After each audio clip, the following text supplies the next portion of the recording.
3,500, yeah. What's the practice?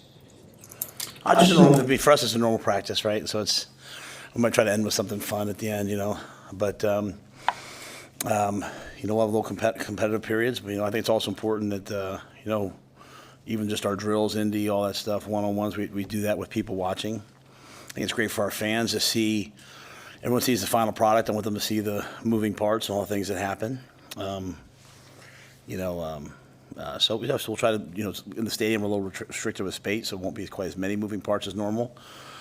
And then we'll finish with some third down, and then both the kickers will kick tonight. So, a chance to see them both as first-timers, kicking in front of the crowd. So it'll be really good for them. And Matt, I know you've talked about it before, but since Troy has gone more into the desire to put grass in the stadium eventually, how do you feel about the direction that's headed, and where you're going with your outdoor practice fields too after this season?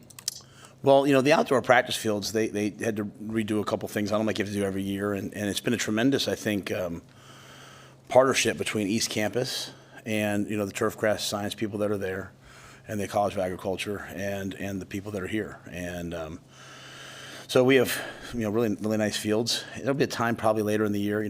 Courtney just got here, and he's talked about hey, later in the year you have to replace and sod out the grass to play late into the year. I mean, we want to play 7 months of football. So, I feel I think after field turf is great. It's a place for it. I think when you can be on grass, just the pounding and all that repetitive day after day is better. But we'll play on either one, and when they first put artificial turf in here, it was very cutting edge, right? Because it was really hard to grow grass in this region of the country and have it, now grass strains and all the things that you can do and lamps and, it's just a whole other level. So, that's certainly something I'm in favor for, but of the things I'm worried about in my life right now is whether we can pick up third down blitzes, so that's something that, Troy's kind of spearheading. But, if we can do it, great. And if not, certainly we're an agricultural college. So I think when you have a turf grass science department as esteemed as ours is, having grass just, brings more people to the university as well. Coach, this event tonight, what does it mean that the administration, the collective, the fan base can all come together to make something like this happen? Yeah, I think I'm no stranger to these types of things. I was looking on Twitter tonight, and the Eagles, they just had 50,000 people at their practice. It's a little feels a little. I think they charge like $20 for it, or 20 something like that. It goes to charity. In college now, this is the new normal. An article came out the other day about Alabama, Ohio State, and us all doing this. And to me, on our end, it's a good faith gesture, right? 1890 has done so much, and they've stepped up so much. And the fans and the donors and the people who give to 1890 have stepped up so much that you understand football coaches. You guys certainly understand me. I don't want anybody watching my practices, but I can't sit there and ask and not give back. So, to me, I hope everyone has a good time tonight, right? And then I hope the 3,500 people that come tonight turns into 10,000 next year, turns into 20. I also know there's a lot of people who kids who maybe can't get a ticket to a game and paying $25 and coming out and watch the guys practice. I mean, this will be a lot of football tonight. And it might not all be like the most exciting things in the world, but if you like football, you're going to get a lot of stuff there. And so, you guys are going to have stuff to talk about on all your podcasts for like days. Seriously, because it takes me hours to watch all the tape, right? Like, hey, we got to go watch that punt one-on-one period. Hey, we have to go watch that. So to me, it's a lot of football. And you have a chance, in my mind, to see the guys that are just beginning their journey here, or they're kind of down the line on the depth chart in people's minds. You can kind of see what they do, and I'm anxious to see that. So I hope people have fun. I hope people, get some ready for August 31st, and I hope we continue to grow it. I know you're just a few practices in, but what are some early impressions of how guys have picked up from the summer and the spring? Yeah, we're light years ahead of where we were in the spring. They've done such a good job. Corey and his staff, Mitch, Chris Peduzzi, all the off-the-field staff, but the credit has to go to the players. And there was a day, I came back in July, before media days, and I want to leave the guys alone. So I kind of went upstairs to the cardio deck, and I'm just doing like the old man walk. And I'm looking outside at the O-line drills and the D-line drills, and you would have thought the coaches were out there, but it's just the older guys coaching them. So I think it's a real testament to the players and where they are. So I'm really pleased with where we are after 4 days. We have a long way to go, but we're night and day ahead of where we were this time last year. I can say that much. Is there an extra level of evaluation that can come out of tonight when you are practicing in front of a crowd, just to kind of see how some guys respond to that? Yeah, probably evaluation, but even more so teaching. I had a really good young player the other day, and I said, how'd that period go? He said, I learned. He said, it's my first time doing it, I learned. For me, part of the teaching process of getting, a young team, we have some older veteran leadership, but we have some young players, getting them to understand that, Michael Jordan, LeBron James, Steph Curry, they don't change their shot. They don't think about their shot, and they don't change their shot in the final seconds. They do what they do. So with thousands of people out there, we've got to go do what we do.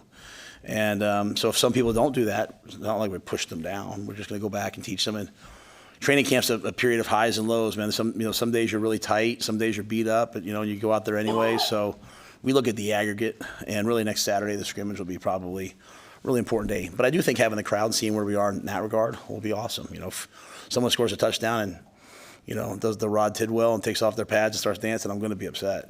So hopefully we can stay in the moment. You guys been able to stay pretty healthy so far?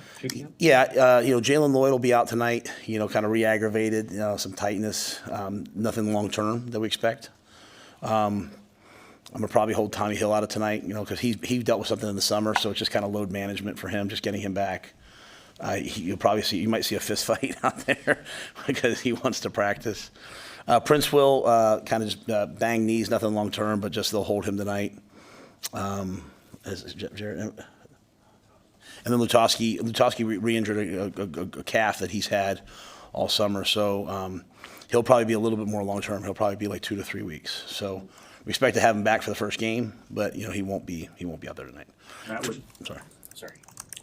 With the quarterback position, with people watching tonight, they're going to probably be analyzing everything. What message do you have for folks that are going to watch the practice tonight, trying to maybe nitpick and make generalizations based on what they see? Have fun, do that. And that's why we opened it up, right? Do all that.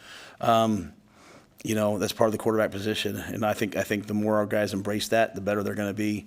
That being said, to your point, it's every day can't be a great day. There's some good days, there's some bad days. Sometimes you drop back to throw it, and the receiver runs the wrong route, and you have to scramble around. But I feel pretty good about where that whole position's headed, the growth they're making, the separation as they kind of make separation with each other, and I truly believe it'll take 2, maybe 3 guys to get through the season, just based on history, not based on our guys. So I keep encouraging all our staff to coach everybody. I'll say this to you guys. I think there's guys that you'll see tonight that you might not even recognize their number. You'll be like, who is that? Because sometimes I have to do that as I'm watching the tape, because there's 3 number 47s or 3 number 30, whatever, that by the end of the year will be helping us. And so it's important that we evaluate every player. But the quarterbacks, that's what everyone's going to be here to see. And hopefully they play well tonight, just because it's a practice. Just a follow-up on Latoski. How do you feel about that interior group? I know some of the veterans were talking. Justin Evans has really impressed them. I mean, how do you feel about sort of that? Yeah, Justin Evans played well enough last year to win. So I know he's a starter for us. Mike is having a really good camp, which is great. I've been very blunt about Micah, and I like where his head's at, and I like where his practice is at. So Mike is having a good camp.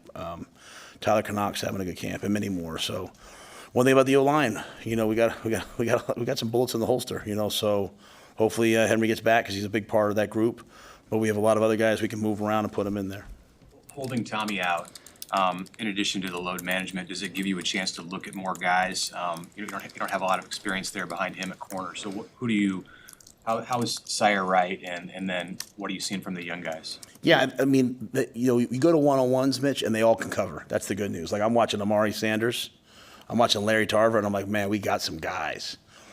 It's just about, can you mentally day in and day out handle the rigors, handle the amount of stuff that we do. So, that I can't answer that yet, right? Are they ready to play? But from a talent standpoint, they're unbelievably talented. As I say to our players, skill beats talent. You're big, fast, run, explosive. That's awesome. Now you have to develop skill. But they can cover. Can they handle all the other stuff? I think they can, and I have a lot of confidence in them. Throw Jeremiah Charles in that mix, all those young guys. They're all going to be ready to play. And then we're moving a lot of guys around. Like Rio Buford's a guy who's good in the spring, good in the summer. So he'll play some corner, some nickel. Marquise Buford, no, Marquise is out too, right, tonight? Yeah, Marquise is out tonight. Marquise banged knees yesterday in practice, so he's got a little, him and Prince will have bone bruises, you know, that should hold him for a day or two, but Keith has been playing corner and safety. Malcolm's been playing corner and safety, so, you know, that field, as I told you guys, that field safety is kind of like a nickel, so they do both. Anything else? All right, thanks, guys.